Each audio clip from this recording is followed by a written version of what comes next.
De nuevo regresamos a la segunda fase de la mañana de hoy con las dos presentaciones que están en sus programas de mano. Primero vamos a tener la intervención del maestro Daniel Villanueva Rivas con la conferencia titulada La experiencia del Departamento de Suscripciones de Revistas Científicas y Técnicas en la Dirección General de Bibliotecas de la Universidad Nacional Autónoma de México. Les puedo contar de forma muy breve quién es don Daniel Villanueva. Es máster en gestión de la información para la Universidad de La Habana y Murcia.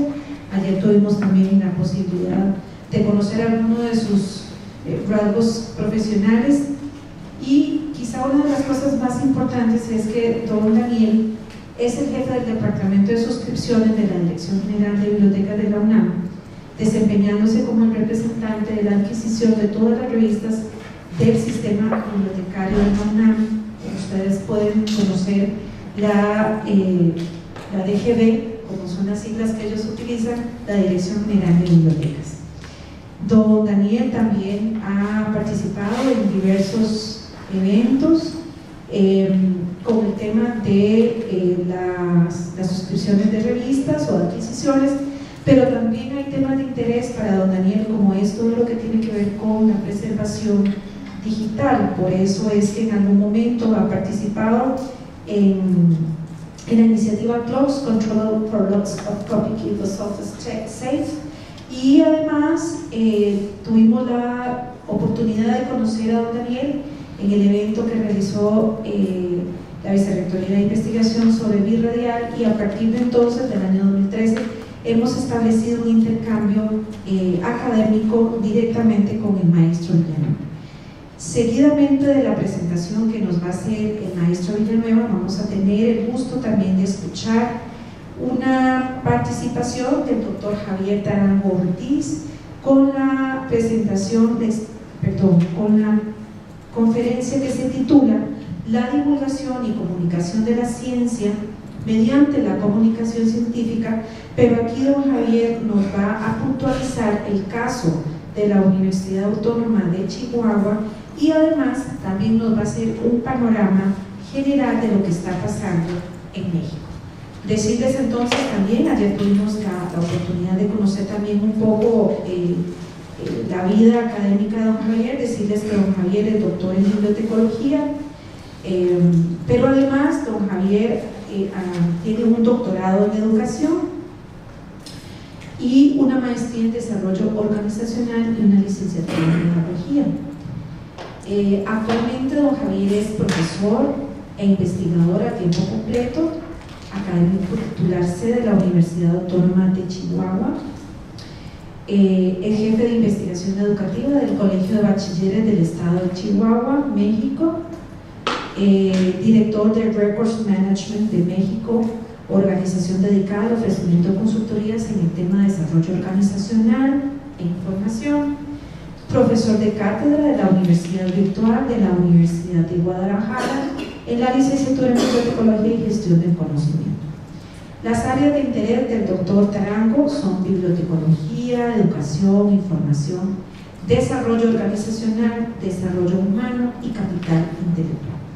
La publicación y la obra intelectual del doctor Tarango es bastante prolífera, tiene más de 20 capítulos de libros escritos, 32 artículos arbitrados e indizados como autor principal en revistas a nivel internacional y nacional, 24 memorias en extenso y una sinfín de ponencias, al igual que dirección de tesis del grado de licenciatura, maestría y doctorado. Así que yo invito al doctor Tarango y al maestro Daniel Villanueva, por favor, que nos acompañen aquí en la mesa, iniciando entonces, Daniel, con la presentación que ya les dije el título.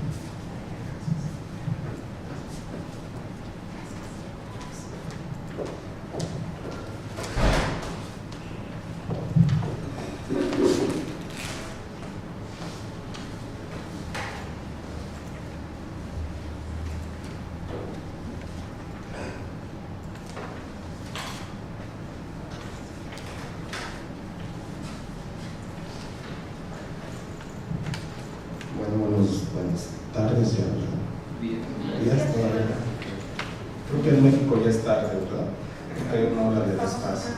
Sí, buenos días, buenas tardes. Bueno, yo les voy a hablar de la experiencia del Departamento de Suscripciones de Revistas Científicas y Técnicas de la Dirección General de Bibliotecas de la UNAM. Es realmente como un viaje a la Odisea, y ahorita ustedes lo van a ver por qué.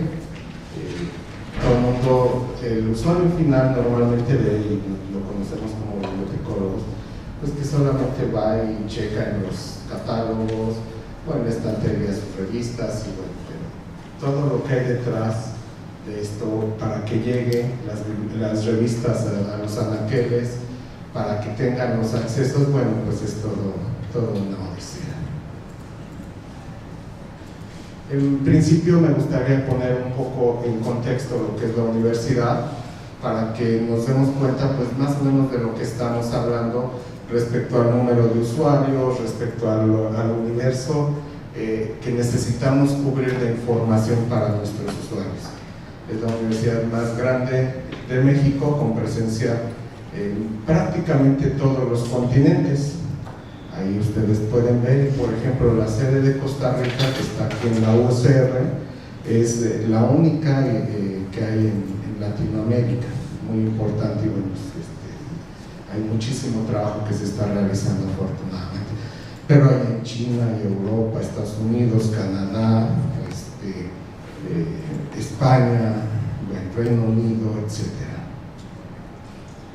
Para el presente ciclo escolar, su población es de 342.542 alumnos, 28.000 de posgrado, 201.000 de licenciatura, 112.000 de bachillerato y 742 que hacen un propedéutico en la Facultad de Música, que es una carrera muy larga, entonces tienen que entrar 4 o 5 años antes de hacer lo que es la licenciatura.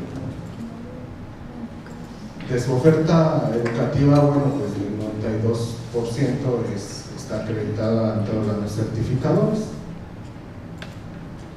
Más del 30% de todos los artículos científicos publicados por académicos en México corresponden a investigadores de la universidad.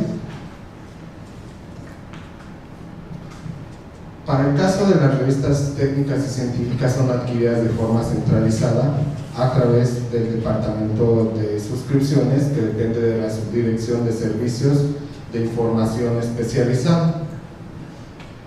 Nosotros nos encargamos de descentralizar la partida presupuestal de 134 bibliotecas, y a partir de las necesidades que las mismas bibliotecas tienen, hacemos las adquisiciones en los modelos y modalidades que iré explicando a continuación. Bueno, las 134 bibliotecas le llaman el sistema bibliotecario de la UNAM. Por ahí tenemos una duda sobre sistema o no, pero bueno, se le llama sistema. Está compuesto por 134 bibliotecas departamentales y una biblioteca central.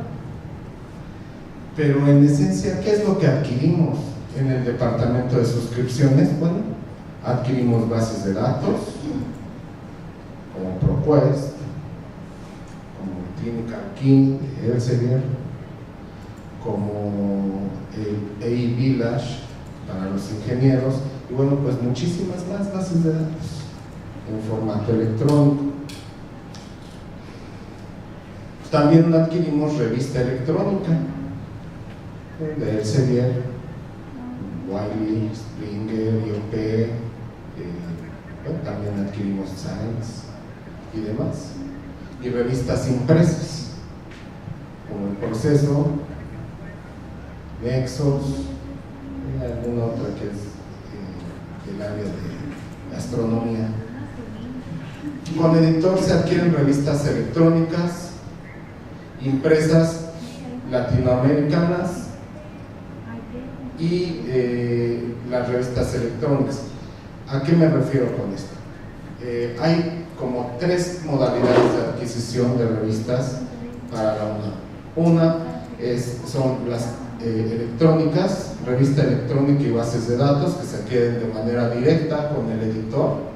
Ahora ya, no sé si ustedes conocen que desde hace unos 5 años ya existe en México el CONRECYT, Es un consorcio que aglomera a muchas de las universidades del país y a través de este CONRICID se hacen las adquisiciones de gran parte, no todas, de las revistas y las bases de datos electrónicas con editor. ¿Esto qué implica? Que obviamente pues no se tiene que hacer una licitación, pero administrativamente hablando sí se tiene que hacer toda una serie de trabajos y justificaciones para poder tener el permiso de adquirir las revistas con esos determinados editores. Entonces bueno, es parte del trabajo que se realiza. Por otra parte, estamos adquiriendo revistas impresas por medio de una licitación. Este año es la 7ª licitación que estamos realizando, es una pública internacional para adquirir paquetes de revistas impresas para todas las bibliotecas del sistema. En un principio la licitación era alrededor de 9,100 suscripciones de revistas, y para este año, para la colección 2016, estaremos adquiriendo por medio de licitación sobre 2,400 suscripciones. ¿A qué se debe esto? Bueno, se ha tenido a través de los años un proceso de migración de formato. ¿A qué me refiero? Bueno, pues antes en la UNAM teníamos un gasto, pues se puede considerar de muchas maneras y cada quien le puede poner un adjetivo, pero llegábamos a tener suscripciones en las bibliotecas duplicadas, triplicadas, cuadruplicadas, es decir, en el mismo campus de la UNAM llegaba a haber 5 o 6 bibliotecas que tenían un mismo título y compartían el impreso. Entonces, bueno, pues se adquiría de esa forma año con año. Llega el proceso de migración, adquirimos todo en electrónico y lo que se hace es adquirir paquetes de revistas que incluyen no solo un acceso electrónico, sino que un acceso retrospectivo, cuando menos del año 95 a la fecha, cuando menos. En algunos otros casos se logra negociar con los editores para que el acceso sea desde el número 1, volumen 1 de algunos títulos, hasta el último que se esté publicando, y obviamente crece el número de suscripciones y de títulos, y con el dinero que se ahorra de esas suscripciones múltiples, bueno, se pueden adquirir paquetes que traen más títulos y accesos muchísimo mejores, con lo cual, bueno, pues lo que estamos haciendo es, en esencia, seguir adquiriendo títulos de revistas, los que requieren en la academia, pero no solo eso, sino que estamos garantizando pues el acceso a los mismos en este concepto que le llaman 24/7, bueno, 24 horas, 7 días de la semana, donde cada alumno o estudiante de la UNAM tiene acceso a esos recursos desde cualquier lugar que se encuentre, si es de manera remota, por medio de una clave que autentifica su acceso y les da acceso a los recursos, y si está dentro del campus, pues bueno, de manera inmediata o dentro de la biblioteca pueden tener acceso a las mismas. Entonces, bueno, es parte de lo que se logra dentro de las negociaciones, dentro de esta migración de formatos. Un poco después viene lo del consorcio que les comento. Inicia la UNAM con la Universidad de Guadalajara, obviamente la Secretaría de Educación Pública, el CONRICID, y poco a poco se han ido uniendo más instituciones, y ahora casi todas las instituciones de educación superior de México están dentro del CONRICID. No comparten los mismos recursos, pero sí lo más aproximado a su rango de especialidad, y de esa manera también lo que se está haciendo es, bueno, pues eficientar la gestión de los recursos y a su vez la gestión de las revistas.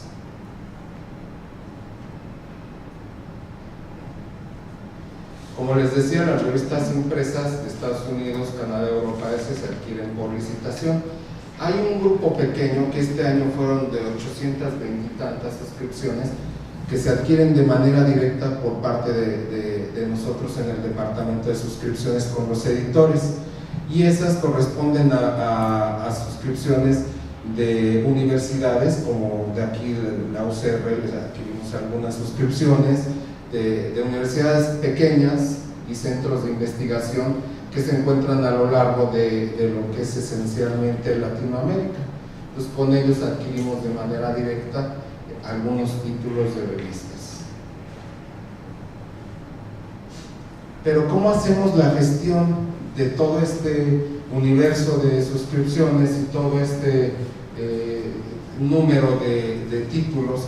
Porque aquí no se trata de comprar por comprar y que vino el editor y me gustó lo que me vendió y ya se lo compro y todas estas cuestiones. Detrás de todo lo que estamos realizando, bueno, pues hay una justificación de gasto que tenemos que dar. ¿Y cuál es esa justificación de gasto? Bueno, pues que tenemos nosotros que armar todos los expedientes que de alguna manera digan que lo que estamos adquiriendo efectivamente es algo que están necesitando nuestros investigadores en nuestra comunidad. Para eso trabajamos de manera muy fija, muy cerrada con las bibliotecas y las comisiones de bibliotecas de cada entidad. Ellos, las comisiones, son los que se encargan de dar el aval de las suscripciones a revistas, bases de datos, impreso y electrónico y demás, que van a adquirir para su institución o para su centro de estudios. ¿De qué forma hacemos? Bueno, pues hay un sistema de suscripciones, esta es la interfaz, donde cada biblioteca está en electrónico. Cada biblioteca puede acceder y le muestra un listado de su colección, de la colección de esa biblioteca, lo que son sus impresos y lo que son sus electrónicos.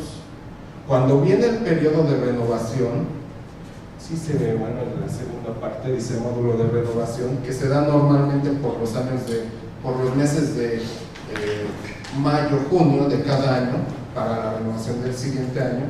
Ellos pueden obtener no solo el listado de sus suscripciones, sino que a través de este módulo de renovación hacen de manera automatizada su procedimiento de renovación, de tal forma que a nosotros en suscripciones nos llega toda esta información, la vaciamos y la sistematizamos. Gracias. La vaciamos y la sistematizamos, pero durante todo el año y desde enero de cada año, cada biblioteca puede consultar su listado de suscripciones.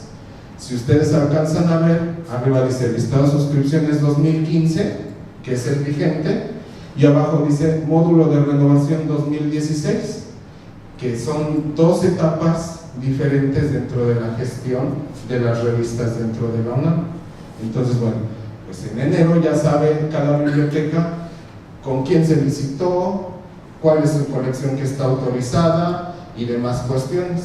Para los meses de mayo, junio, se abre el módulo de renovación, donde la biblioteca puede decir, de acuerdo a lo que mi comisión de bibliotecas dicta, quiero renovar todo o quiero cancelar determinadas y que me adquieran otros nuevos títulos, quiero migrar algunos títulos que tengo en impreso, que me los migren a electrónico y toda una serie de cosas. Entonces el módulo pues obviamente tiene una serie de submódulos que van ayudando a la biblioteca a hacer este procedimiento de manera automatizada y muy rápida.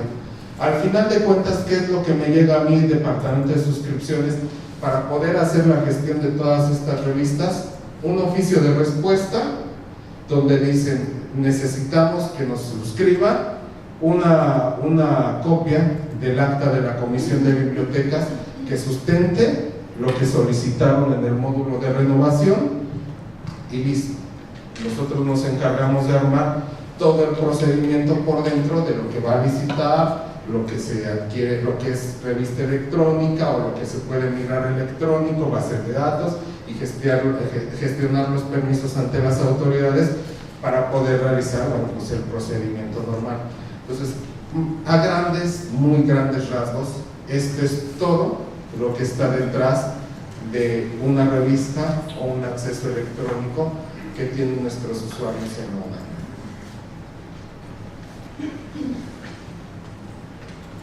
Pero pues eso no es todo. también hacemos de manera permanente un análisis de colección que nos ayuda a determinar el estado que guardan las suscripciones. Todavía tenemos muchísimas suscripciones y quien maneja revistas sabe que, bueno, pues las revistas, yo digo, mi concepto de revista es como de un individuo, porque cada revista es única y tiene una personalidad diferente y sabe cuándo se va a comer, cuándo no, si se queda en casa o no. Igual una revista, hay unas que son muy puntualitas y se publican cada mes sin ningún problema o de acuerdo a su periodo de publicación sin ningún problema, pero hay otras revistas que de plano se atrasan mucho, me he llegado a topar con editores que dicen, mira, de revistas sumamente especializadas, y me dicen, ¿qué crees? Que no he podido sacar mi nuevo número porque no me han llegado artículos lo suficientemente buenos como para que yo pueda sacar mi siguiente edición. Entonces espérame tantito, y ese espérame tantito pues pueden ser 6 meses, 1 año, determinadas cosas, pero mientras tanto pues yo tengo que dar como departamento de suscripciones un aviso a la biblioteca y les tengo que hacer saber que X, Y o Z suscripciones deben de estar en stand-by porque pues el editor tiene problemas o que no le autorizaron el recurso, X, Y, Z, ¿no? Para este año, por ejemplo, administrativamente hablando, tuvimos un problema fuertísimo. La UNAM es un mundo, como lo acaban de ver en algunas cifras. También no es para los pagos, porque todas las dependencias pagan y compran y compran y compran y compran y todas esas cuestiones. Entonces, bueno, pues la Secretaría de Hacienda de México, pues a todos nos quiere tener bien agarrados de pagar impuestos y saber qué compramos, cómo compramos, y pues la UNAM no se queda fuera de todo esto. Entonces este año implementó una situación de que los proveedores nacionales deben de darse de alta en un sistema de registro institucional de la UNAM, donde se tiene que validar una serie de documentos, cédulas y demás cuestiones. Y bueno, si todo funcionara bien bonito, el rollo es más o menos así. Yo le pido al editor su factura, él me la manda en electrónico, porque ahora en México ya las facturas son electrónicas, me debe de mandar su XML electrónico y su PDF electrónico de la factura, agarramos, lo ponemos el XML en un repositorio, la factura la pasamos para pago y bueno, pues todos felices. Cuando se consulta en una interfase que se tiene, el RFC, el Registro Federal de Contribuyentes de ese editor, pues dice, sí, mira, tu editor es tal, este es su calle, su domicilio y este es su cuenta de depósito. Y ahí viene lo bueno, que de repente hay editores que dicen, pues esta es mi cuenta de depósito. Oye, pero no es la que tienes dada de alta en Hacienda. Pues no, pero deposítame en esta. No, es que yo no puedo.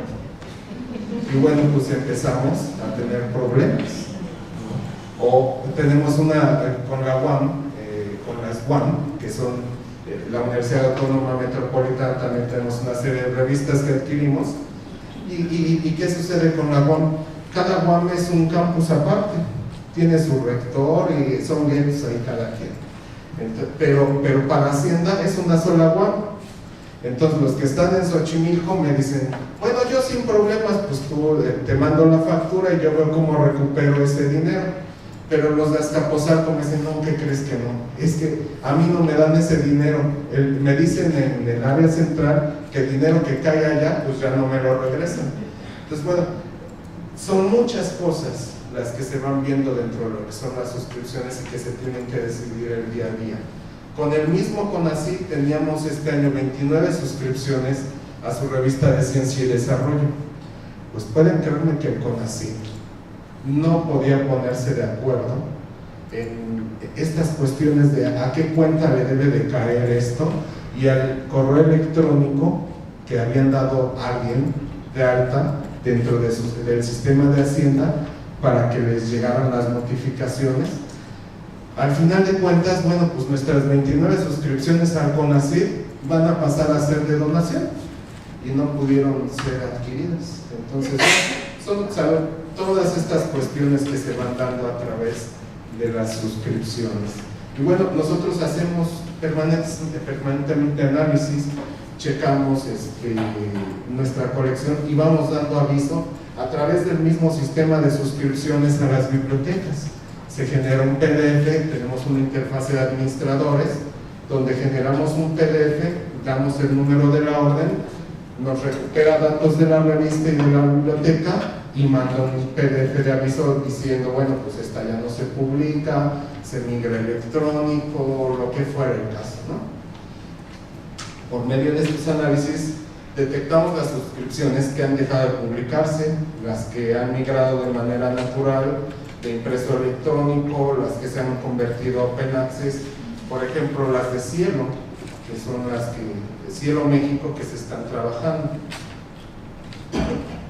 Este es el portal Cielo, bueno, ustedes lo conocen, también el Cielo Costa Rica. Un dato así como más puntual, la colección 2015 está compuesta por más de 10.000 títulos de revista electrónica, 140 bases de datos, 2.658 suscripciones fueron adquiridas por licitación y 850 suscripciones impresas. Si añadiéramos a este dato el número de títulos que tienen las 140 bases de datos, bueno, 140, hablaríamos de un universo de cerca de 25.000 títulos de revistas.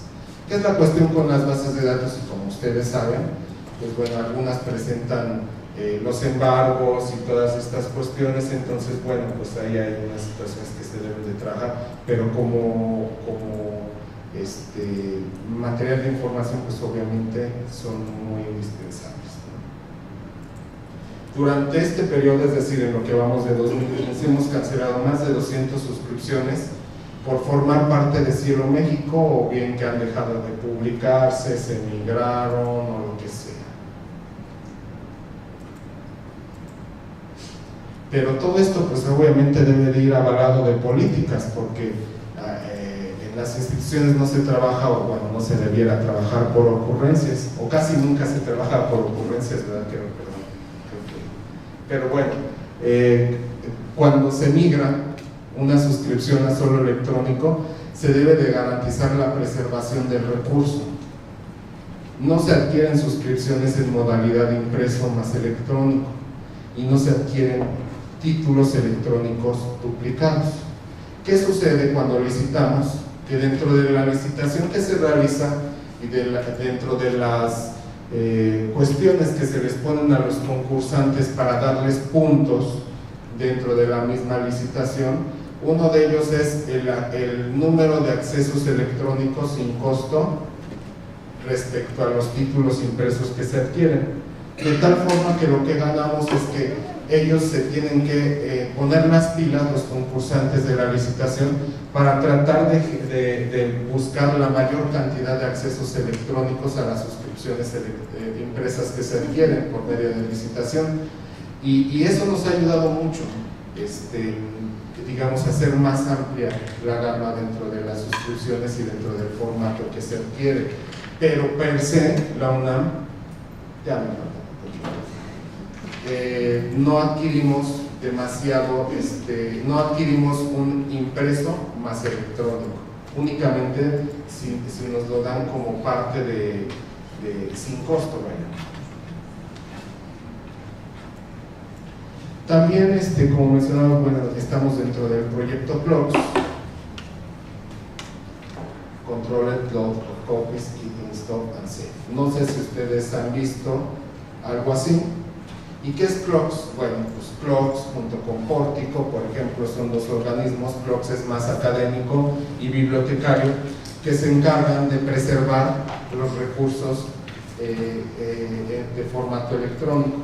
A ellos les llaman un dark archive, es decir, ellos preservan y únicamente liberan los recursos en caso de eventos muy particulares. No CLOCKS ni Pórtico liberan los recursos preservados si se nos va la luz, o si nos estamos peleando con el editor, no, absolutamente.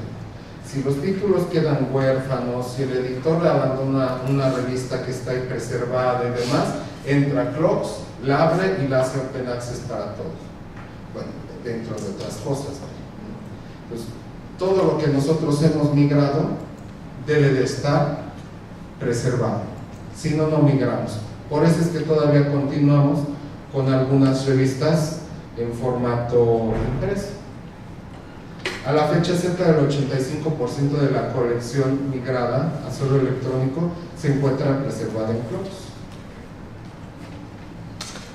También tenemos el proyecto de convertirnos en una institución certificada en preservación digital dentro del proyecto de Keepers. Les recomiendo que lo anoten y lo chequen, donde en principio estaríamos preservando la colección Cielo México de la ONU.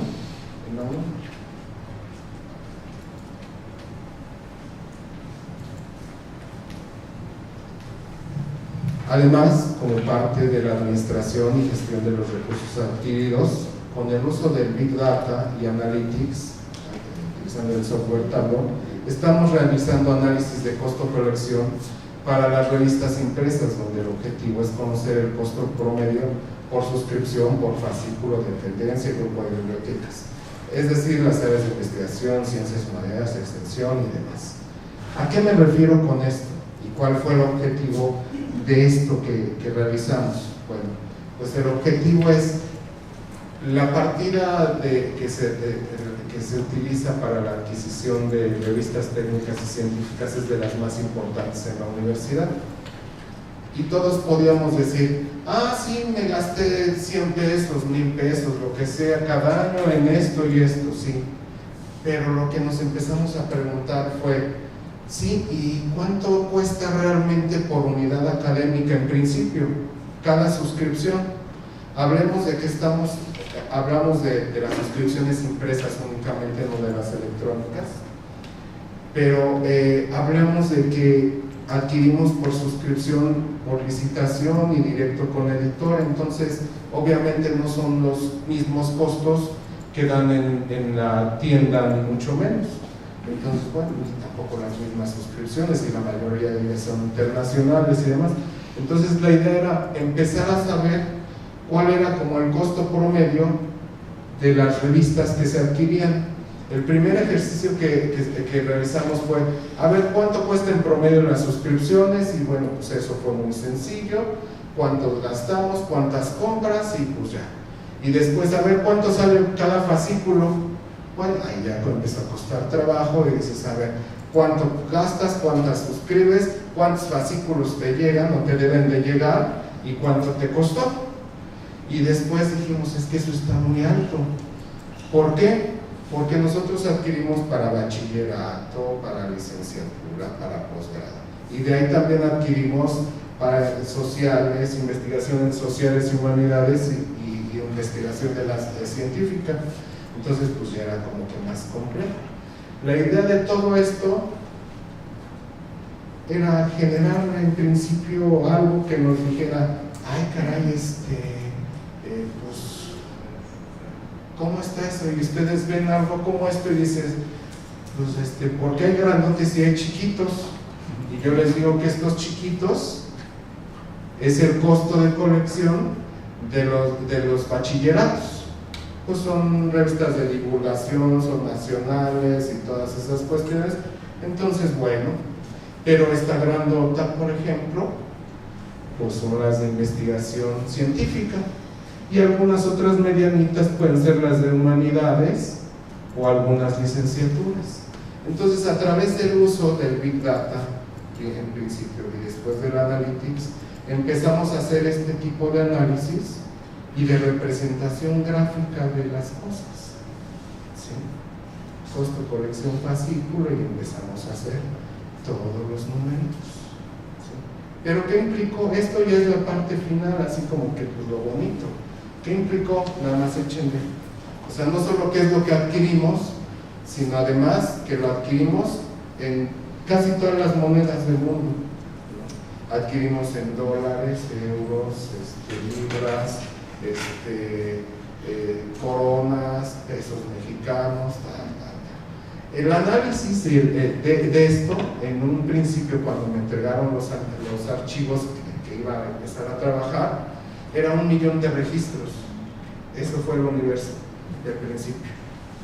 Y de ahí, con metodología de Big Data, comenzamos a depurar lo que íbamos a realmente analizar y quedó un universo analizable de cerca de 500,000 registros, que es lo que vamos representando. Entonces logramos hacer este tipo de representaciones y ustedes aquí lo pueden ver. Por ejemplo, investigación científica, pues es el costo más caro. Ahí está humanidades, licenciatura y todo eso. O sea, lo que nosotros sabemos debe de estar representado y debe ser lógico con el uso del Big Data y del Analytics. De lo contrario estamos en un error. Por eso los datos deben de estar muy bien trabajados antes de hacer una representación gráfica como la que ustedes están viendo. Y bueno, pues les agradezco mucho y estoy para servirles. Gracias.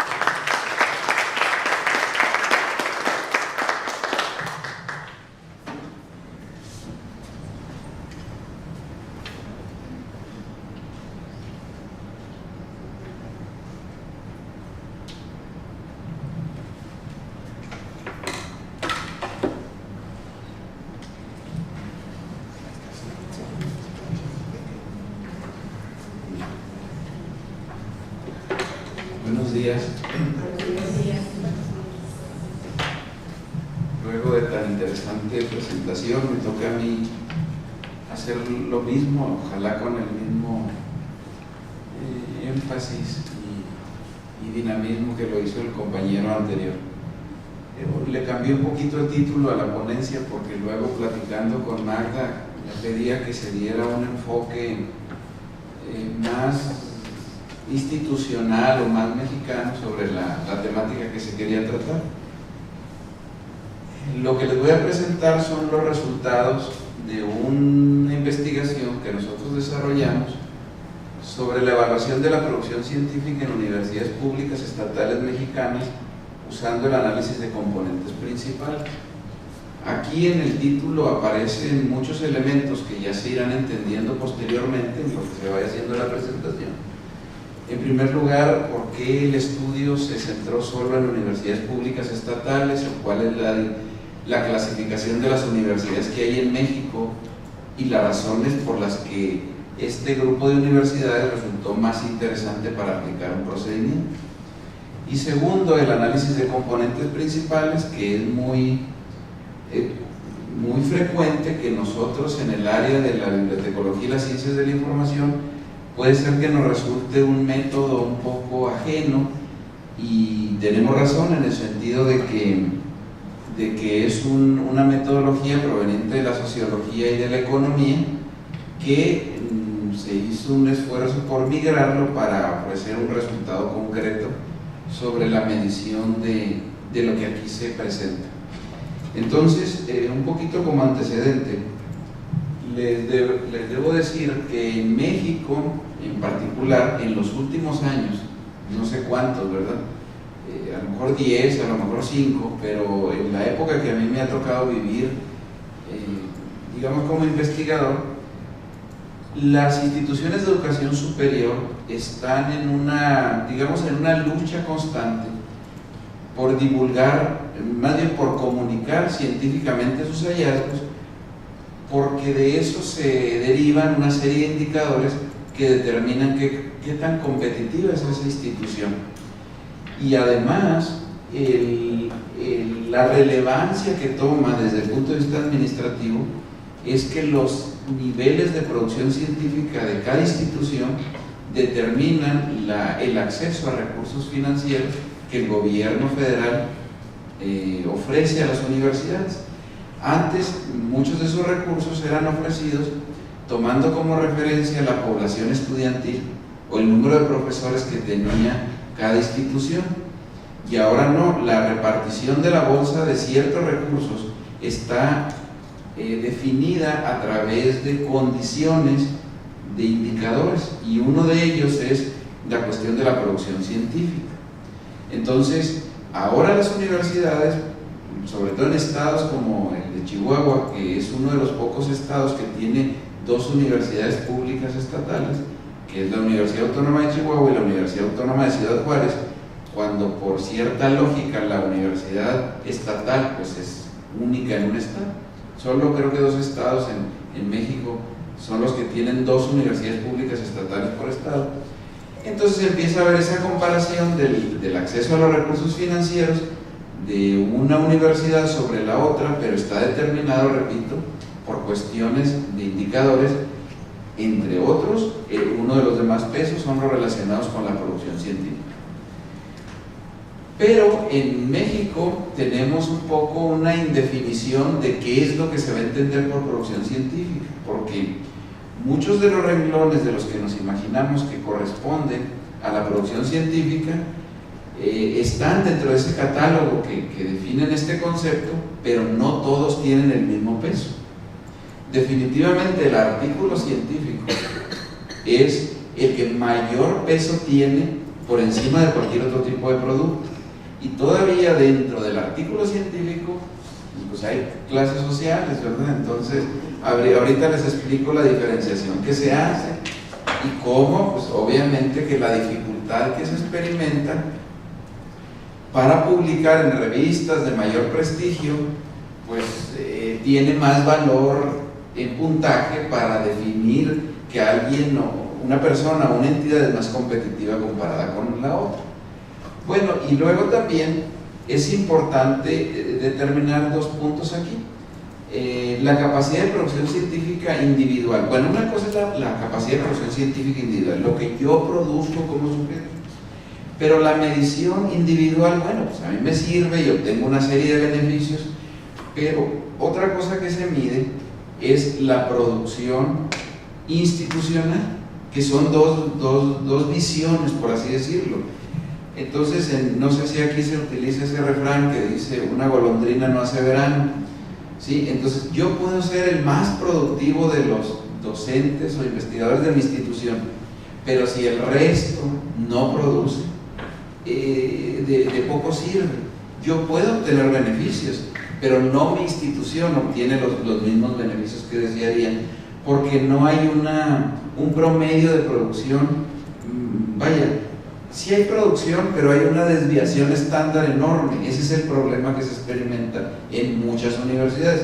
Yo les hablo del ámbito de las universidades públicas estatales, más no tengo a veces datos precisos de otro tipo de universidades que ahorita les voy a mencionar. Entonces, una cosa es también la cantidad de productos que yo pueda generar como investigador, por ejemplo, de artículos científicos, y otra cosa es la calidad de lo que yo produzca. Entonces, la cantidad es importante, pero también la calidad es importante. Entonces, yo podría hacer 8 artículos en un año en una revista que no es tan difícil de publicar, o en un conjunto de revistas que no son tan difíciles de publicar, y otra persona puede hacer un artículo en una revista de muy alto impacto. Entonces, se supone que el que hizo menos con más calidad tiene más peso, pero todavía en algunas ocasiones, por ejemplo en las evaluaciones internas de las universidades, a veces pareciera que la cantidad está por encima de la calidad. Entonces, esos son factores que nos llevó un poco a pensar en los resultados que a continuación les voy a presentar. Bueno, entonces esta investigación, como el tiempo es muy corto y es muy complejo explicar algo tan grande en tan poquito tiempo, no voy a leer todo, pero en términos reales, los objetivos de esta investigación fue primero llegar a definir un catálogo de las dimensiones y criterios que llevarían a definir lo que se va a entender en el entorno universitario por producción científica, porque ya no es solo el artículo, son muchos otros tipos de productos y muchos elementos de los entornos en los que nos desenvolvemos, ¿sí? Pero también demostrar la aplicabilidad del análisis de componentes principales, porque vimos muchos métodos que se han utilizado, y luego compara uno los resultados de los rankings de las universidades a nivel interior del país y todos son diferentes. Nuestra universidad a veces aparece en el lugar 12, a veces en el 21, a veces en el 4, entonces ninguno de sus modelos nos determinaba algo de manera concreta. O sea, sí permanecen las que más producen, pero en las demás había muchas variantes porque cada quien tenía un catálogo diferente para medir la producción científica.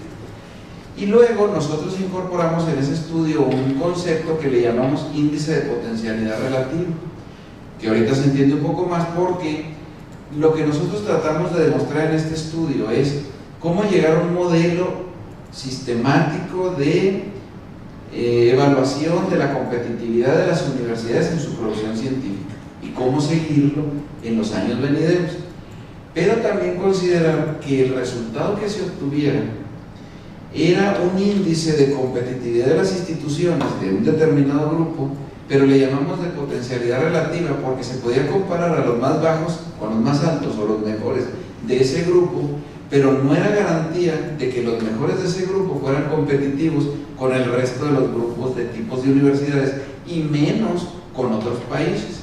O sea, podíamos ser competitivos con nosotros mismos, por eso es relativo, pero a lo mejor estamos tan mal que no somos competitivos con nadie de fuera, incluso con otros grupos de universidades en el propio país. Hasta ahí yo creo que va siendo más o menos claro, ¿verdad?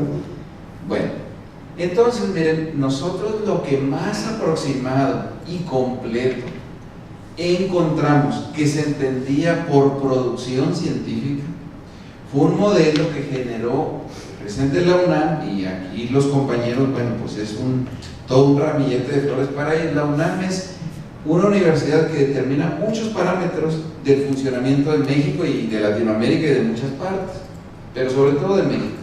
Si en la UNAM dicen que así se mide la producción científica, nosotros decimos, así se mide la producción científica. Y no porque no estemos de acuerdo, sino porque es un trabajo muy elaborado que nos facilita el camino. Entonces la UNAM tiene un como departamento, no sé si es exactamente departamento, pero que es algo sobre estudios de la universidad, así se llama. Y dentro de ese amplio departamento hacen un estudio que está al acceso de todo el mundo, que se llama Estudio Comparativo de Universidades Mexicanas, que se conoce como el ECUM. Y ahí yo no sé cómo le hagan, pero tienen información impresionante de toda la producción que se hace en México de 2.800 o más entidades universitarias mexicanas, pero a un grado de precisión impresionante. Y ellos determinaron grupos de cómo medían, bueno, no miden, es que ellos no comparan, ellos sí hacen un estudio, ¿verdad? Pero en general lo que hacen es concentrar datos y yo hago mi propio análisis de acuerdo a los datos que ellos proporcionan. Entonces es una base de datos que se puede pública, que se puede explorar y obtener muchos beneficios para la recolección de datos, porque ya la recolección de datos está hecha. Entonces ellos primero identifican los datos institucionales, que son la cantidad de personal docente, la matrícula, los programas académicos y las fuentes de financiamiento de las universidades. En segundo lugar, la cuestión de la investigación. ¿Cuántos investigadores tiene cada institución en el Sistema Nacional de Investigadores?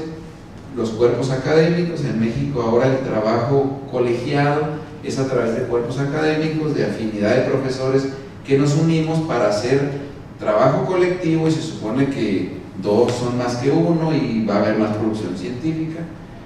Y luego las publicaciones indexadas, que es toda una definición, el hacer la diferencia entre lo que vamos a entender por arbitrado y lo que vamos a entender por arbitrado e indexado. Pero ahí fundamentalmente se basan en tres niveles, por así decirlo.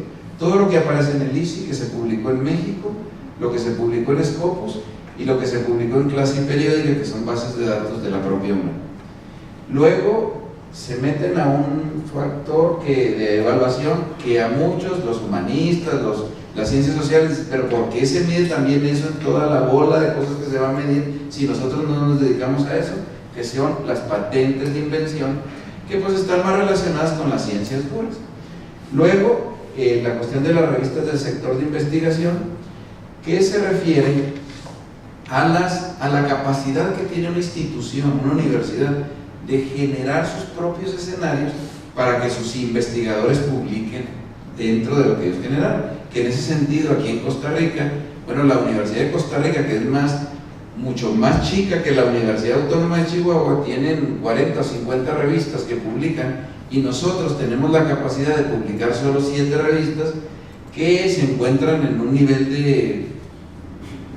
de divulgación, por así decirlo, no están incluidas más que en Latindex. Entonces es muy baja nuestra capacidad de generar escenarios para la publicación de documentos.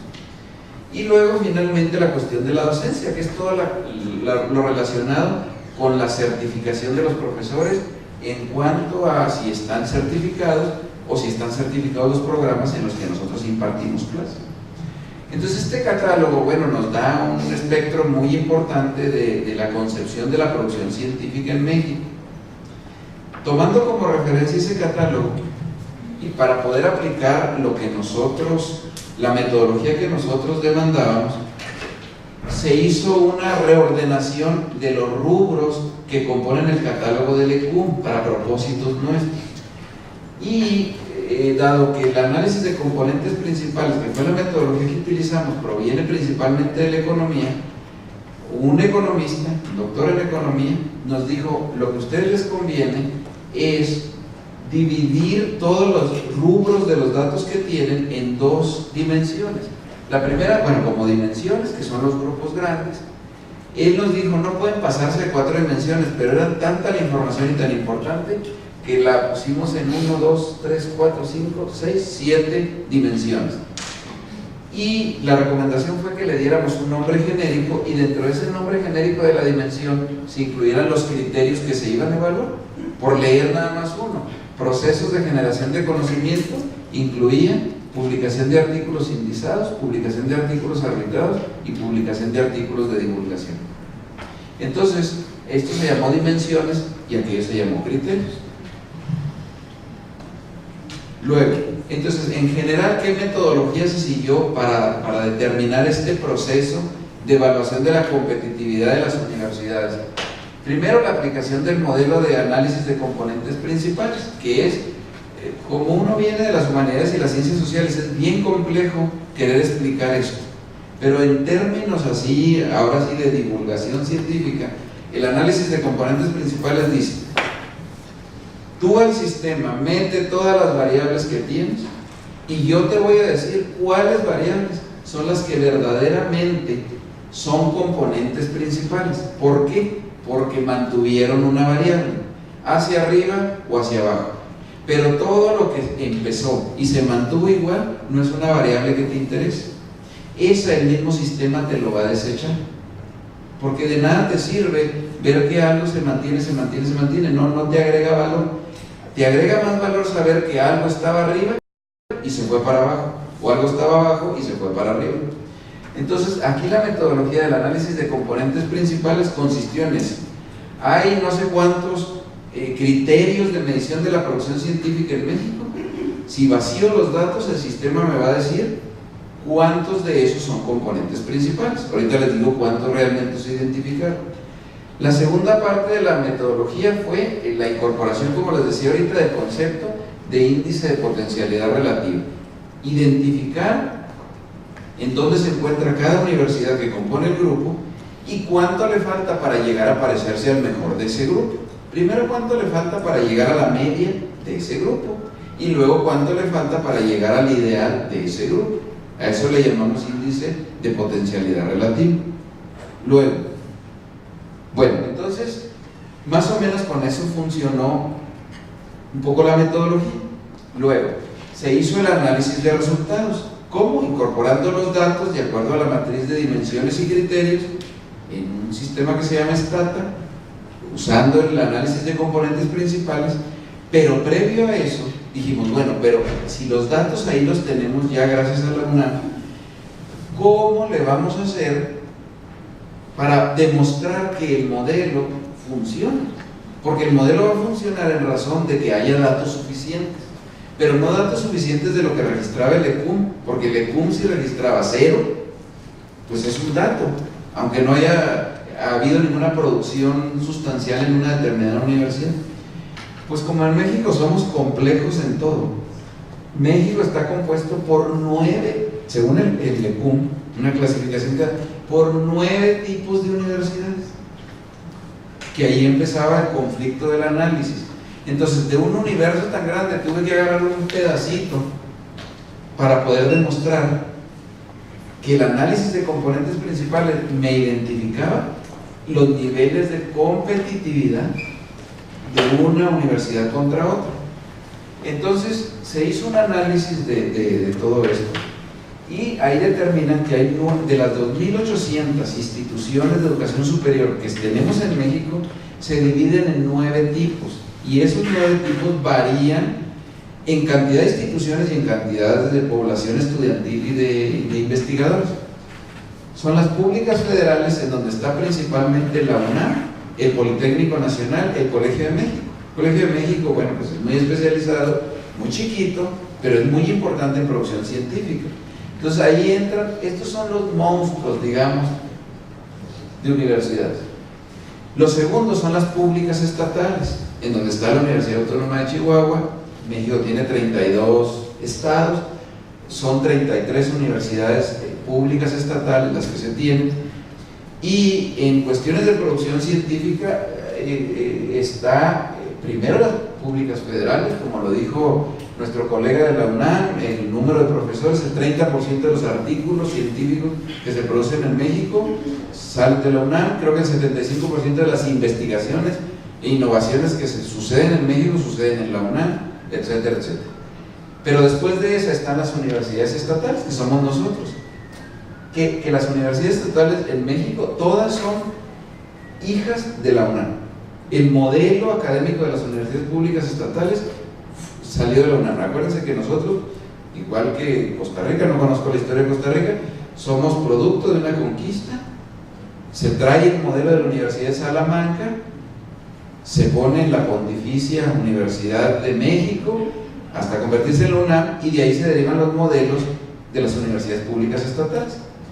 Luego están las universidades privadas, que son 1.800, de las 2.800, 1.800 o más son privadas en México, que van desde una institución chiquita hasta un sistema educativo como el Tecnológico de Monterrey, la Universidad del Valle de México, que están en presencia en muchos estados de la República, y así sucesivamente.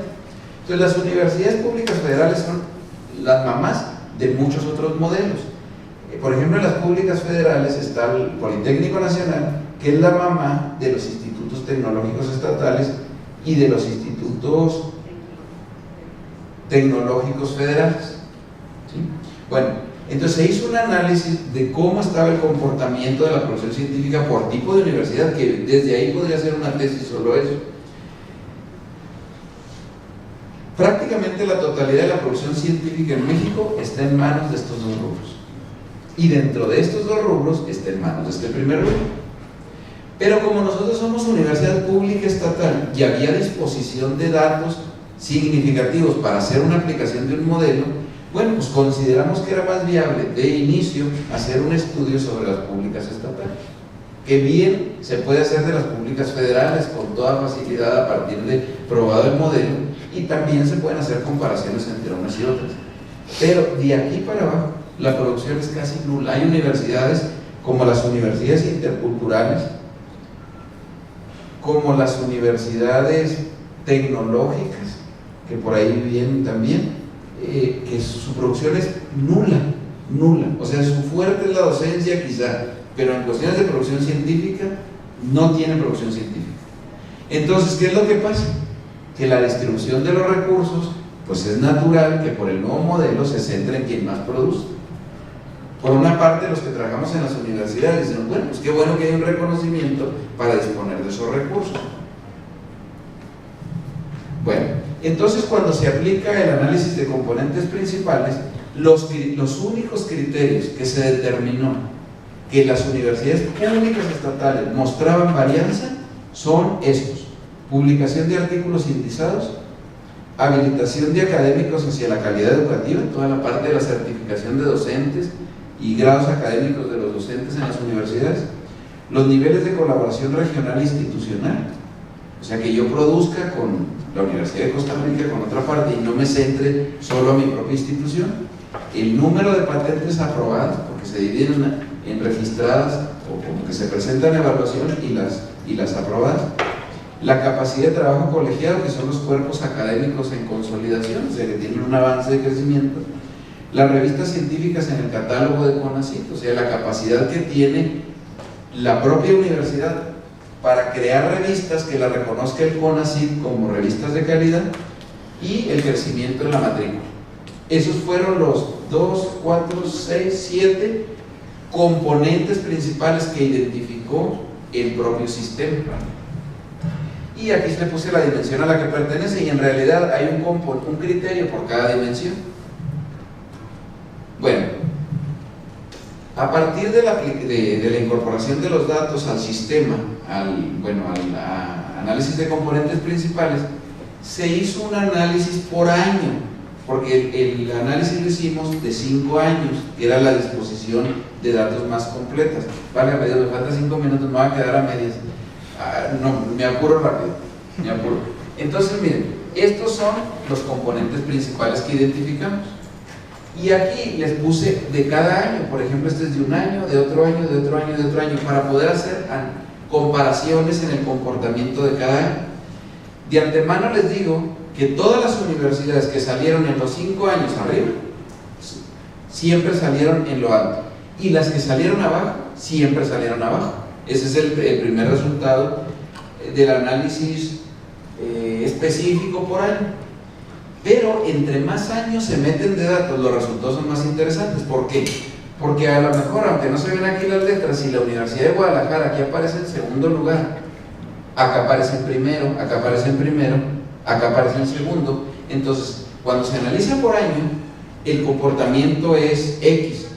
Pero cuando ya se analiza por determinado número de años, no necesariamente queda la Universidad de Guadalajara como primera, aunque en algunos estuvo en segunda posición o en tercera posición. Entonces, ya después del resumen de las medias, que se sacaron medias de cada año y se hizo un concentrado para sacar el índice de productividad relativa. Entonces, miren, aunque si ustedes lo ven, a veces yo menos, porque aunque estoy más cerquitas, pero más o menos aquí es 0, ahí se ubica la media. Entonces, la Universidad de Colima y la Universidad Autónoma de Sinaloa están una arriba en la media, pero las dos están en la media. Lo más cercano a 0 es la media. Para abajo son números negativos y para arriba son números positivos. ¿Qué significa? Que la mejor evaluada dentro de los 5 años que se consideraron fue la Universidad de Guadalajara, y tuvo un índice de potencialidad relativa de 3.182. Y la que menos tuvo, en el lugar 33, es la Universidad Autónoma del Carmen, que tuvo menos 0.971. Entonces, el índice de productividad relativa es que la Universidad de Guadalajara es la mejor evaluada, la más competitiva dentro del grupo, repito. No quiere decir que sea competitiva fuera de ese contexto. A lo mejor sí, ¿verdad? Pero, ¿cuánto le falta a la Universidad del Carmen para lograr su índice de potencialidad relativa? Es restar lo que sacó la Universidad de Guadalajara menos lo que sacó ella en negativo. ¿Y cuánto le falta para llegar a la media, para estar más cerca de la media del grupo que se esté evaluando? Parecerá muy simple, porque después de tanto análisis de datos, al final se llegó solo un cuadro que nos arroja resultados. Sin embargo, es muy representativo el cuadro de los resultados, ¿sí? Y eso lo representamos gráficamente, porque ustedes saben que principalmente directivos y demás son más visuales que ponerle textos extensos.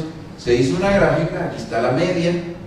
Entonces hay 13 universidades en rojo, que representa la parte negativa de su propia media, y hay 12 universidades que están en la parte positiva. Entonces aquí se observa la lejanía de la Universidad del Carmen contra la Universidad de Guadalajara, y aquí se observa lo que le falta a él para llegar a la media de su propio grupo, ¿sí? Bueno, entonces lo que les explicaba ahorita, y eso es preocupante en el caso de México, la lucha por la producción científica ahí está, pero la lucha no ha sido tan sistemática como la desearíamos. Miren, por ejemplo, este azul es la Universidad de Guadalajara. ¿Cuál es el comportamiento? Sube, sube y lo viene una caída, y lo sube y lo viene otra caída.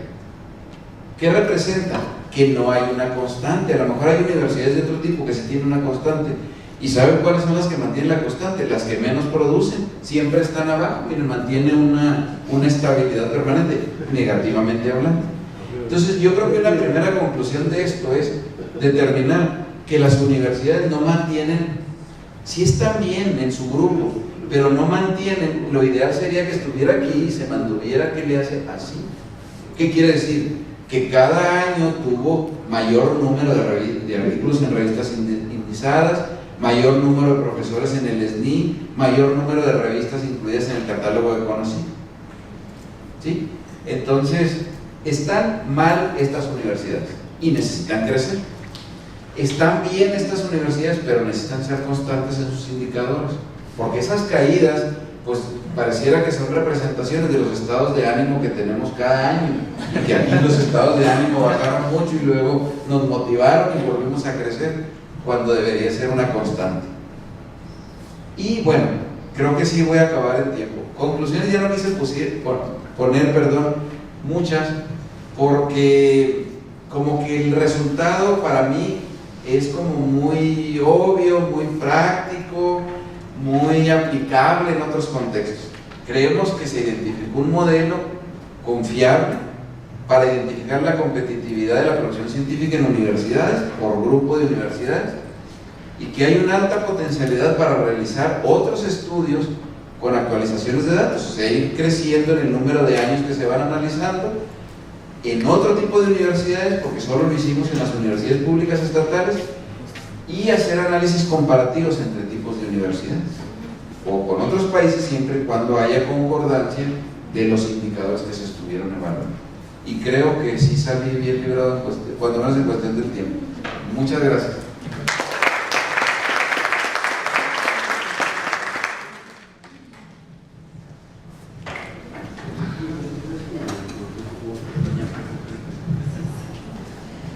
Bueno, realmente ha sido muy interesante ver estos dos estudios, y ya yo estaba haciendo como números con nuestros cursos de estudios métricos de la información que vamos a empezar a dar el próximo año, y estos caldos de cultivo para empezar a hacer cosas interesantes a nivel de la Universidad de Costa Rica, por lo menos, que es la que nosotros conocemos y manejamos. Podemos hacer unas dos intervenciones si alguien quisiera hacer algún comentario, alguna consulta aquí a los colegas antes de pasar a la otra mesa de trabajo. Así es que yo les dejo otra vez el micrófono si alguien quiere hacer alguna intervención.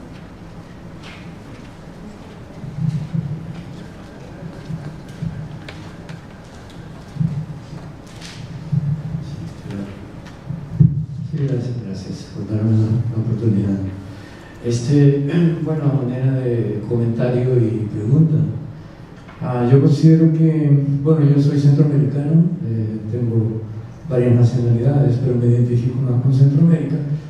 Yo considero que, pues sí, la producción, digamos, técnico-científica en Costa Rica es muy buena, pero yo creo que podríamos integrarnos más con otras universidades de Centroamérica, como por ejemplo el SUCA. Nos une una historia, ¿no? Y pues también en toda Centroamérica hay buenos investigadores científicos, ¿verdad? Y la pregunta tal vez sería de que, bueno, yo he estado en México como en 3 oportunidades, conozco bien ese país. Considero que, de acuerdo a lo que plantearon los dos colegas, hay una centralización de esta clase de investigaciones, ¿no? Por ejemplo, yo estuve en el TEC de Monterrey, que es privado, ¿no? Me imagino que la producción que tienen ahí es vasta. ¿Qué piensan ustedes de esa centralización, digamos, científica, tecnológica, por ejemplo, que toda la producción de la UNAM y otras universidades como la de Guadalajara? ¿Por qué esa centralización? Y pues, por ejemplo, la universidad de Politécnica, creo que del Carmen, ¿por qué es tan bajita? ¿Nos pueden explicar algo, por favor? Y gracias.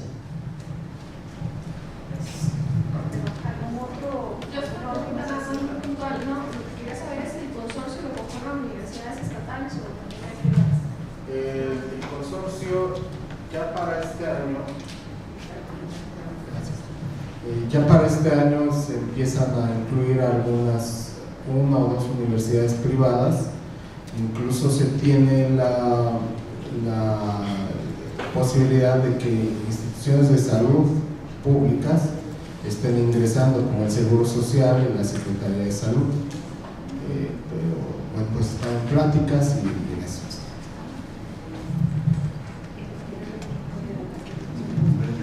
Bueno, mire, en relación a lo que el colega comenta, México tiene no sé si sea propio de todos los países latinoamericanos, pero un problema de centralismo muy grande, que no se puede culpar a nadie. Es como Fuenteovejuna.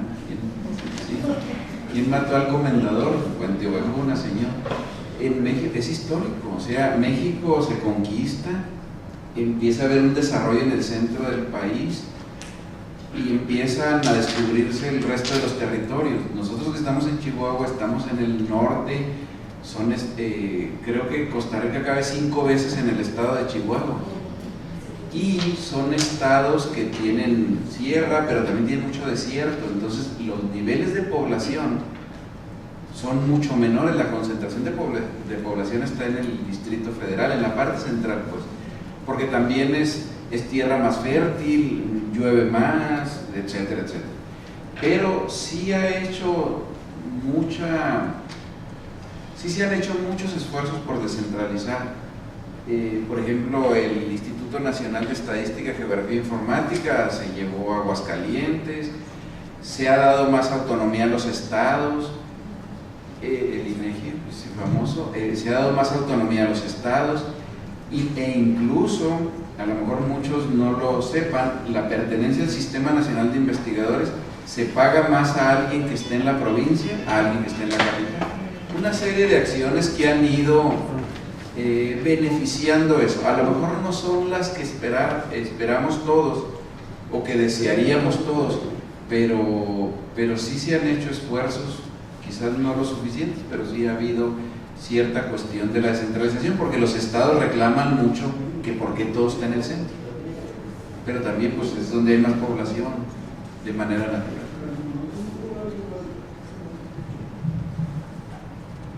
¿Alguien más quiere hacer alguna intervención?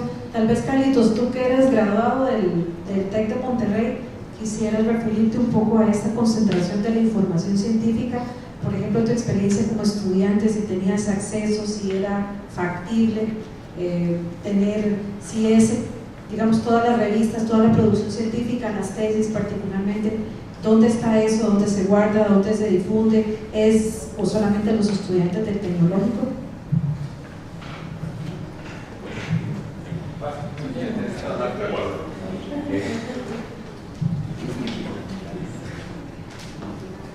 Muchas gracias, Marta. Buenos días, buenas tardes a todos y a todas.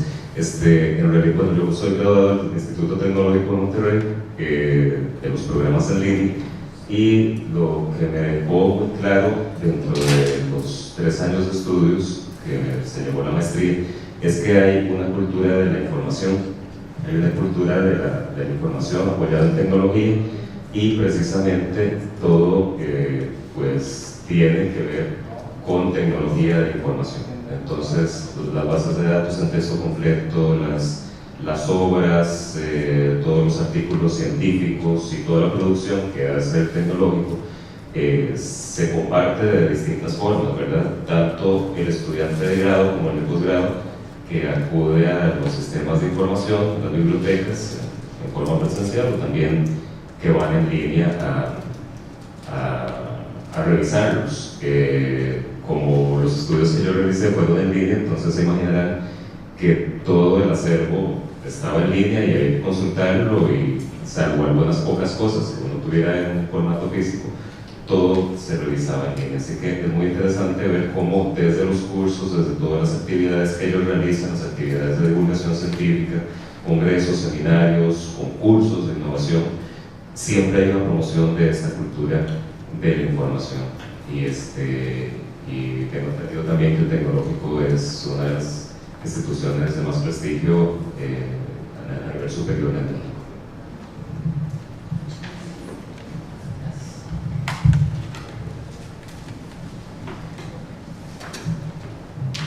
esta intervención de don Carlos Araya, entonces cerramos esta interesante mesa de trabajo y de igual manera agradecerles a los colegas de la Universidad Autónoma de Chihuahua y de la UNAM su participación como ponentes, porque ya nos han colaborado también como coordinador de mesa, don Daniel Villanueva, muchas gracias, don Javier, muchas gracias, y esperamos que esta no sea la última, sino la primera de muchas que podamos estar intercambiando en futuros eventos. A ustedes muchas gracias y damos paso a la siguiente mesa. En esta etapa que finaliza con lo que son las intervenciones de la mañana, tenemos a continuación la presentación de los proyectos en las que participan docentes de la Escuela de Bibliotecología y Ciencias de la Información, pero que tienen relación con otras unidades académicas.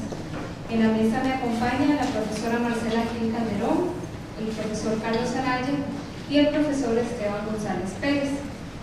Para iniciar un poco con lo que es la presentación antes de las intervenciones, primeramente doña Marcela Gil Calderón es estudiante de lo que es el doctorado latinoamericano en educación, máster en administración de negocios, licenciada en bibliotecología y ciencias de la información y bachiller en bibliotecología y ciencias de la información. Actualmente se desempeña como profesora de la Escuela de Bibliotecología y Ciencias de la Información de la Universidad de Costa Rica. Entre sus funciones ha sido directora de la Escuela de Bibliotecología y Ciencias de la Información. Se ha desempeñado además como consultora documentalista, entre otros. Dentro de lo que son sus publicaciones cuenta con alrededor de 16 y a nivel de proyectos, 7 proyectos de investigación. Por su parte, el máster Carlos Araya Rivera es magíster en comunicación y licenciado en ciencias de la comunicación colectiva con énfasis en periodismo. Actualmente es profesor catedrático en radio y nuevas tecnologías de la Escuela de Ciencias de la Comunicación Colectiva y colabora con el Instituto de Investigación en Educación, INIE, y la Escuela de Bibliotecología y Ciencias de la Información. También es asesor académico del proyecto Contrastes, la comunidad de aprendizaje de comunicación estudiantil con mayor permanencia en la historia de la Universidad de Costa Rica. A su vez ha sido parte del programa de tecnologías educativas avanzadas, PROTEA, de la Facultad de Educación, colaborador en la unidad de apoyo de docencia mediada, METIX, periodista en el semanario Universidad y ha trabajado en el área de comunicación de la Asociación Gerontológica Costarricense. Dentro de sus áreas de interés está la comunicación e información estudiantil, la producción radiofónica educativa.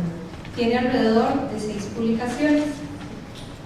Y finalmente, el profesor Esteban González Pérez es magíster en bibliotecología y estudios de la información, con énfasis en gerencia de la información, licenciado en bibliotecología y ciencias de la información, bachiller en bibliotecología y ciencias de la información y experto en nuevas tecnologías de aprendizaje a través de Internet.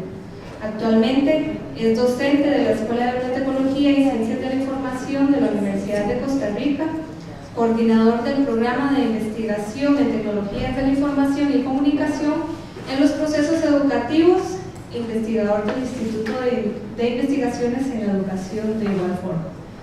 Actualmente es miembro del Comité Consultor del Programa de Tecnologías Avanzadas de la Facultad de Educación, PROTEA, y se ha desempeñado a su vez como miembro de la Comisión de Trabajos Finales de Graduación, coordinador del Programa de Investigación en Tecnologías de la Información y Comunicación en los procesos educativos, investigador a nivel de proyectos, director, lector y profesor, invitado a varios proyectos de tesis.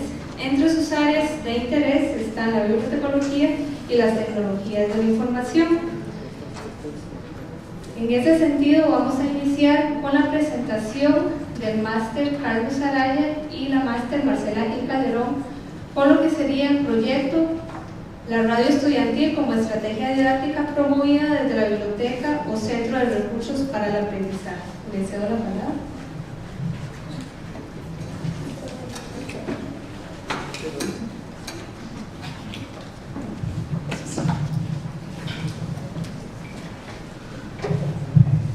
Muchas gracias Gina, y muchas gracias a la Escuela de Bibliotecología y Ciencias de la Información.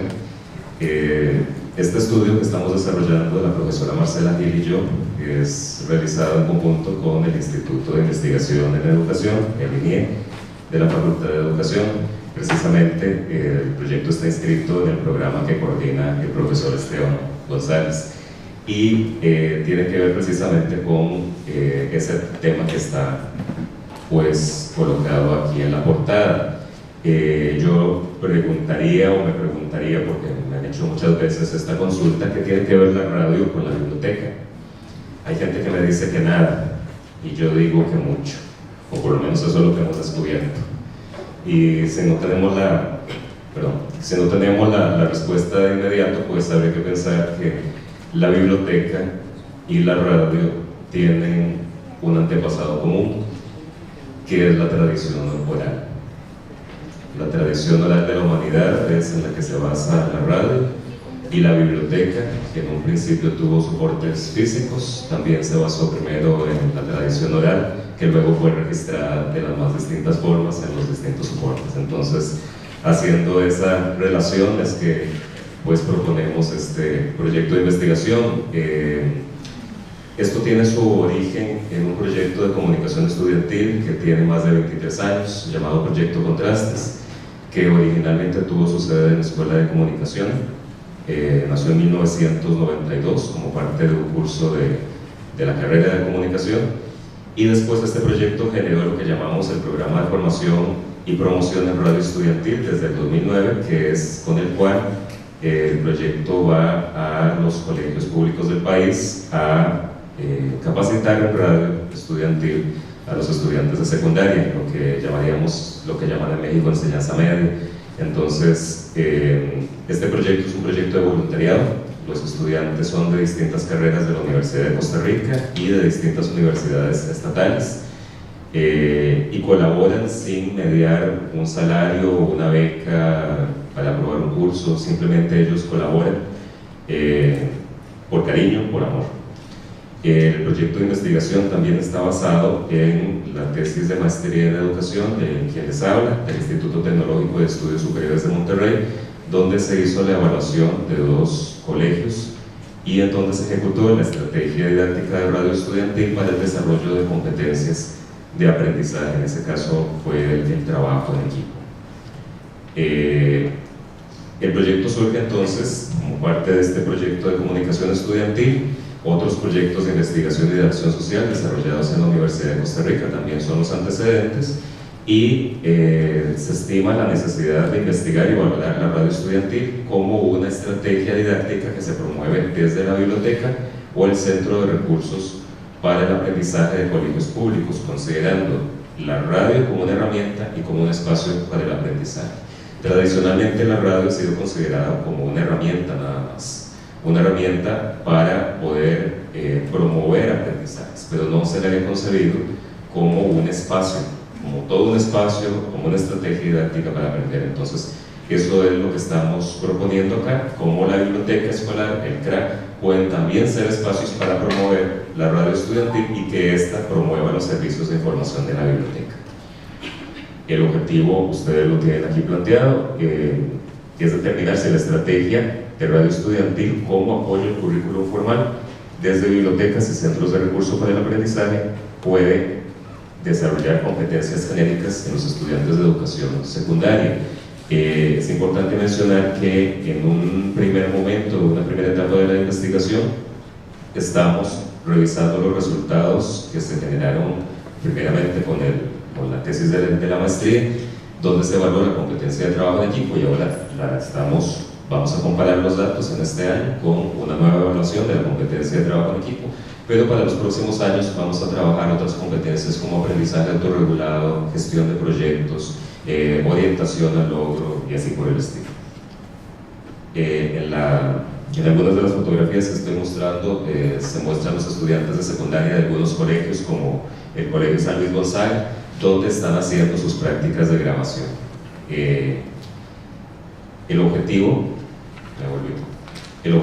Algunos objetivos específicos es investigar documentos académicos, la estrategia de radio estudiantil como apoyo al currículum y la evaluación de las competencias genéricas, diseñar y realizar actividades de aprendizaje donde se aplica la estrategia de radio estudiantil desde las bibliotecas escolares y los CRA, y evaluar la aplicación de la estrategia de radio estudiantil desde las bibliotecas ICRA, en desarrollo de las competencias genéricas.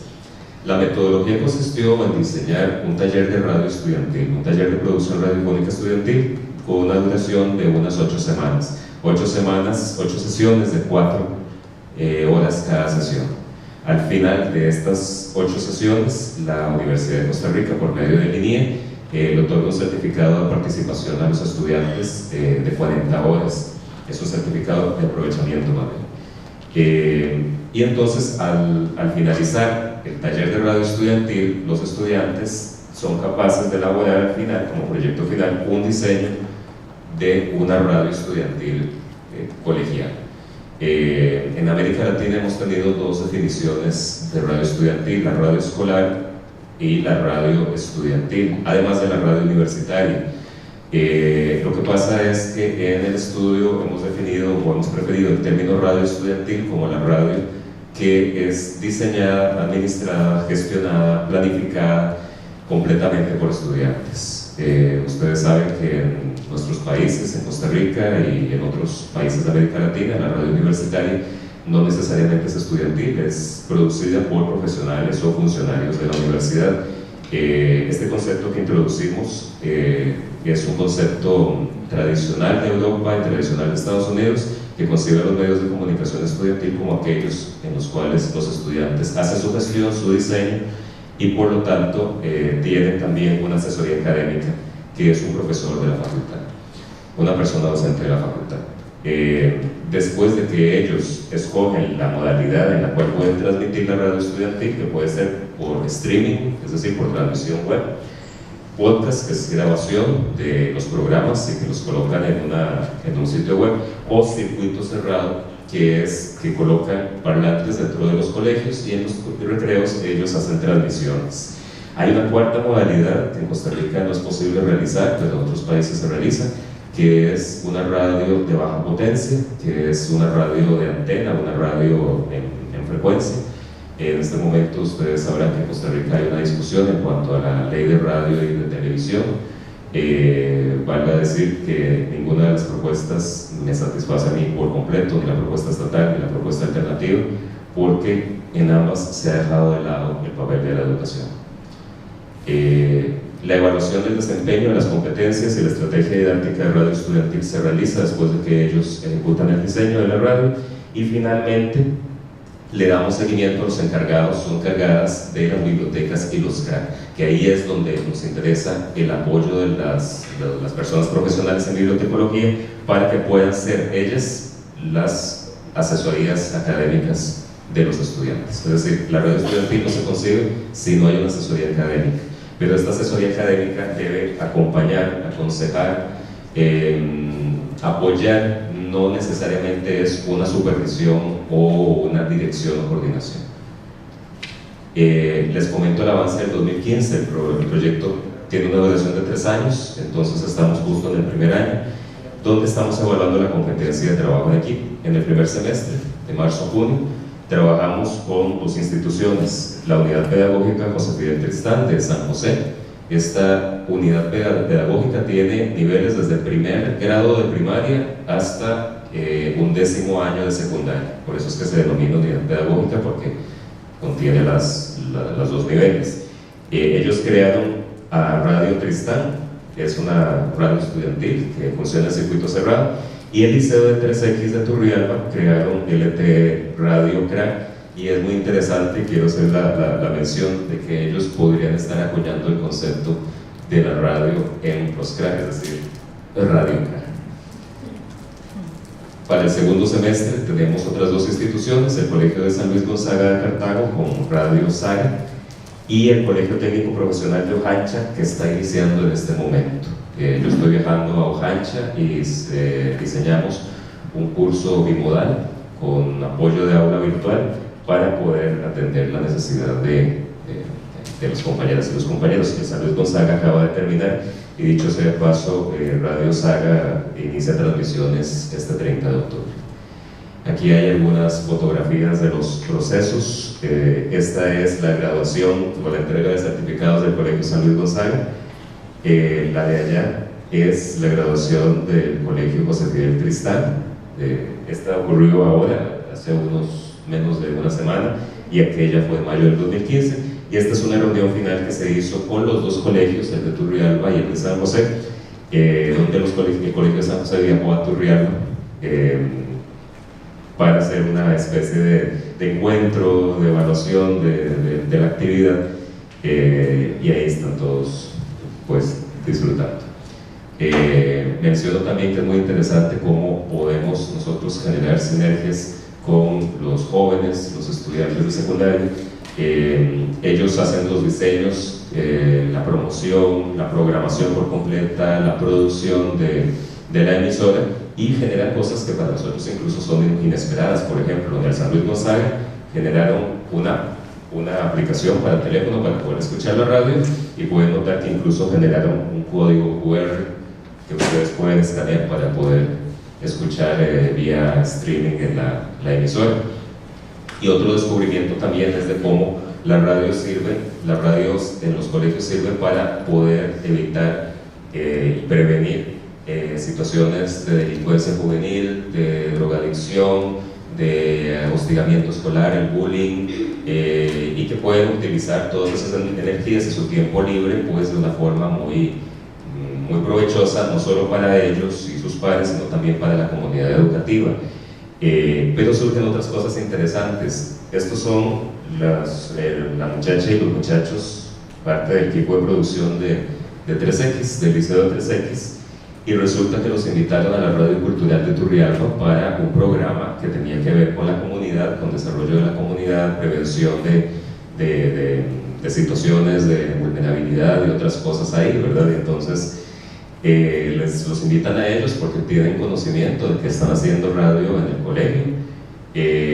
Los chicos van, ¿verdad? Y cuando los encargados de la radio les dicen, ¿pero qué traen ustedes? Ellos se prepararon, hicieron sus guiones, hicieron sus ensayos, y ahí los ven ustedes al aire, sin ningún problema, sin ningún temor,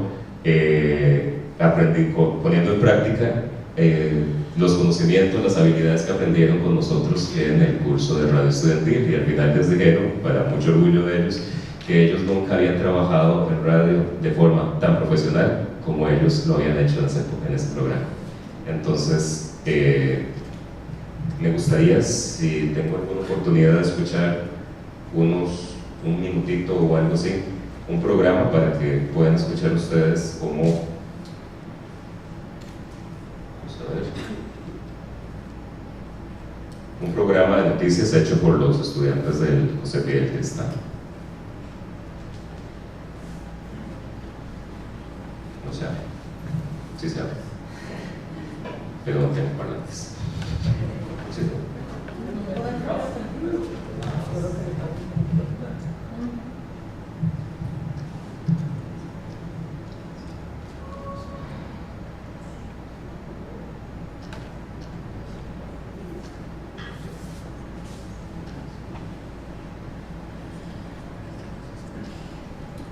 Ok, en todo caso, podemos colgar el programa en la página de las jornadas, ¿verdad? Que es también uno de los documentos que pueden ustedes consultar como muchos otros. Me encantaría nos gustaría escuchar preguntas o comentarios sobre la actividad, y muchísimas gracias por su atención.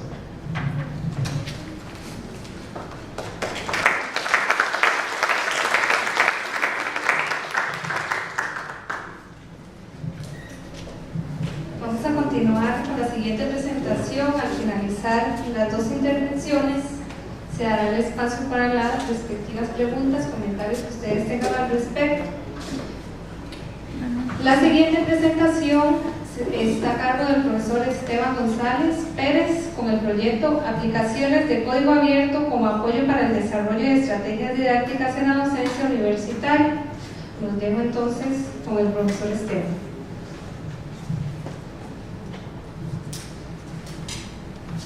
Muchas gracias, Jeanette. Buenas tardes a todos y todas. Primero que todo, quería contarles más que todo una revisión de algunos de los logros de este proyecto de investigación que ya está por finalizar. Lo inscribí en el 2014 a inicios y tiene duración hasta este diciembre de 2015. Básicamente, como el título lo dice, aplicaciones de código abierto para apoyar estrategias didácticas, surge de una situación que muy frecuentemente veo en las aulas universitarias.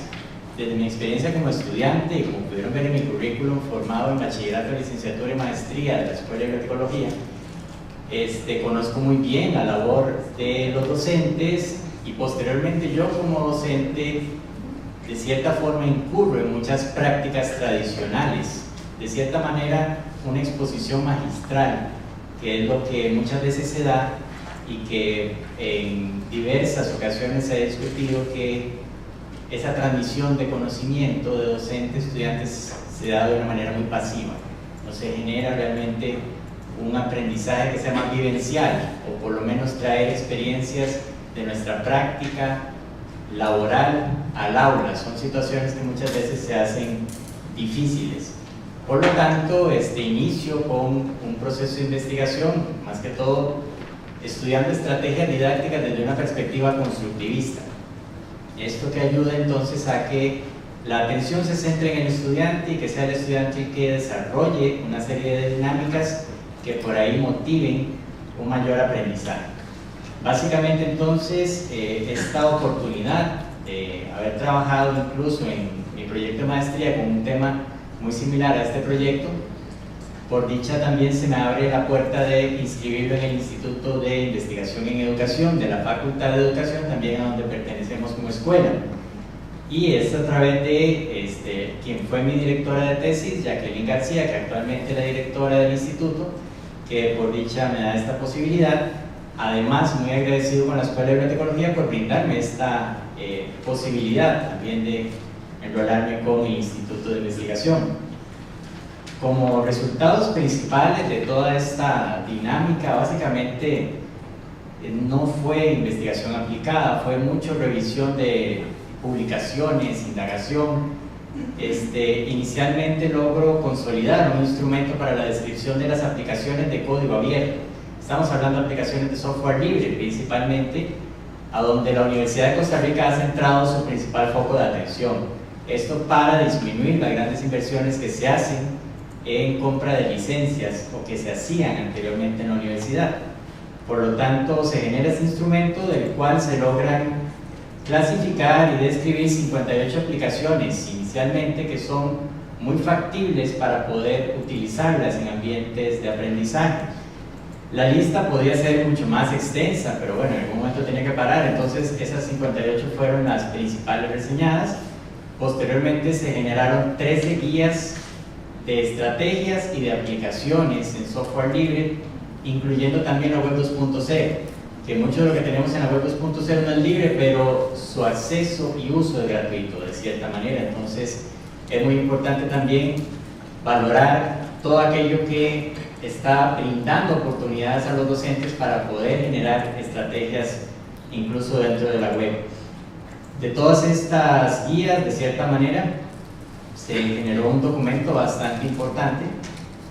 Posteriormente, para tener un acercamiento un poco más de investigación y dentro de mi carga del proyecto, que fue de un cuarto de tiempo, dirigí 2 trabajos finales de investigación aplicada de la maestría o del posgrado de bibliotecología, uno que iba hacia las herramientas web 2.0 y otro que iba hacia el aprovechamiento de recursos tecnológicos en una biblioteca específicamente de una sede de la universidad. Dentro de estas 2 investigaciones se hicieron, se aplicaron cuestionarios a unas poblaciones muy amplias y generamos resultados muy interesantes también, relacionados de cierta manera con el proyecto y que también están en tránsito para ser publicados. Como otra de las iniciativas fue brindar capacitaciones de todo ese montón de material que de cierta manera se está consultando, y de las guías incluso, se facilitaron estas guías en estas actividades que por acá reseño, en esta tabla, en las cuales podemos ver, bueno, se realizaron en 2014 9 charlas, en el 2015 6 charlas para una población beneficiada, ¿verdad?, de quizá casi 300 personas, y en distintas unidades académicas, incluso en sedes a las cuales se logró llegar, incluso también a una actividad de interés nacional que organizó Colipro, que es un colegio profesional para educadores, en un seminario denominado Create, donde me invitaron también a brindar una capacitación. Dentro de los temas abordados tenemos formularios web con Google Drive. Esto es una herramienta interesantísima, gratuita, que nos puede permitir pasar encuestas, cuestionarios en línea, incluso pasar cuestionarios al inicio de una clase para recuperar información de los estudiantes y de su conocimiento actual sobre el tema que vamos a abordar. La gestión de contenidos con Excel Learning, un software libre bastante interesante para generar pequeños proyectos de páginas web. La gestión de información con Zotero, que este viene siendo casi que uno de las charlas más impartidas por la relación que tiene directamente con las búsquedas y la recuperación de información en Internet. Vimos diseño también de afiches promocionales con una herramienta que se llama GIMP, presentaciones interactivas con Prezi, que no es software libre, pero es una herramienta muy interesante que incluso ya algunas personas han utilizado por acá, y administración de proyectos como Open Project, que este sí nos permite entonces establecer una serie de actividades con su duración y que le sirve mucho a algunos cursos, en ese caso donde me invitaron a impartir esta charla, para generar este tema de discusión sobre los proyectos. Además, hablando ya propiamente de publicaciones, logré publicar ya un artículo sobre el estudio de casos como estrategia didáctica en la revista de Ciencias de la Información de la Escuela de Bibliotecología. En borrador tengo 3 ya avanzados, uno que va directamente para la revista Espacio I+D de Innovación más Desarrollo de la Universidad Autónoma de Chiapas, a partir de una pasantía de 2 investigadoras en el INIE. Logro establecer un contacto, les interesó mucho este tema y por ahí me invitaron a publicar un tema o un artículo sobre recuperación de información en la web, estrategias de búsqueda de recursos para su gestión. Aquí entraría de lleno la parte de Zotero. Uno para la revista del INIE, que titularé Software Libre como apoyo a la labor docente, que de cierta manera también hace un recuento de un curso que impartí para el DEDUN, Departamento de Docencia Universitaria, sobre este tema, y por ahí logré recuperar un foro con unas 250 participaciones que estoy analizando con una metodología sobre este tema del software libre para ver qué opinaban los docentes al respecto, y esta guía de o un manual de guías que, como les digo, ya están preparadas. Espero también hacer una publicación de esto a través de la editorial del INIE, por supuesto con una visión de que sea de libre acceso y que ojalá sea en formato digital para tener mayor difusión en ese sentido de estos resultados. Como docente, esta es mi primera experiencia de investigación, principalmente como un proyecto del cual puedo decir que he crecido montones como persona, como profesional. El haber logrado todo esto hubiera sido muy difícil si no tuviera esta oportunidad, por lo cual de cierta manera esperaría que uno de los resultados de este importante congreso sea generar esta iniciativa en los docentes y principalmente en los estudiantes, de que acercándonos a este tipo de investigaciones podemos hacer muchísimo por la comunidad, en este caso a la cual vamos a dirigir nuestros esfuerzos, ¿verdad? Y básicamente lo que quería mostrarles. Muchísimas gracias.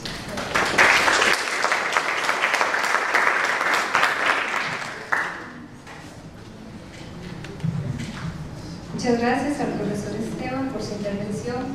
Se abre entonces ahorita un espacio para preguntas, comentarios. Si alguien tiene. Listo.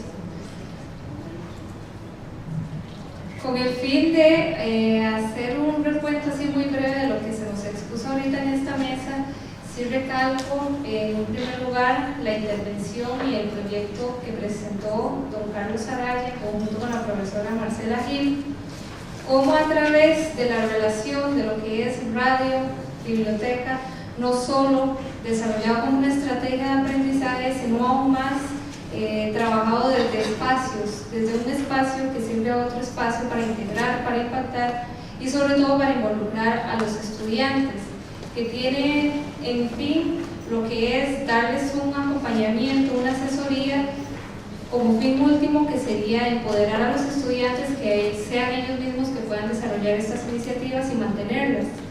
Y por su parte, la intervención del profesor Esteban González se recalca también, donde se brindan una serie de herramientas, pero además un acompañamiento a lo que sería el docente y su labor, con el fin de que ésta sea mejorada. Ambas iniciativas son de gran importancia y ustedes pudieron observar que lo que es a nivel estudiantil tiene un impacto profundo.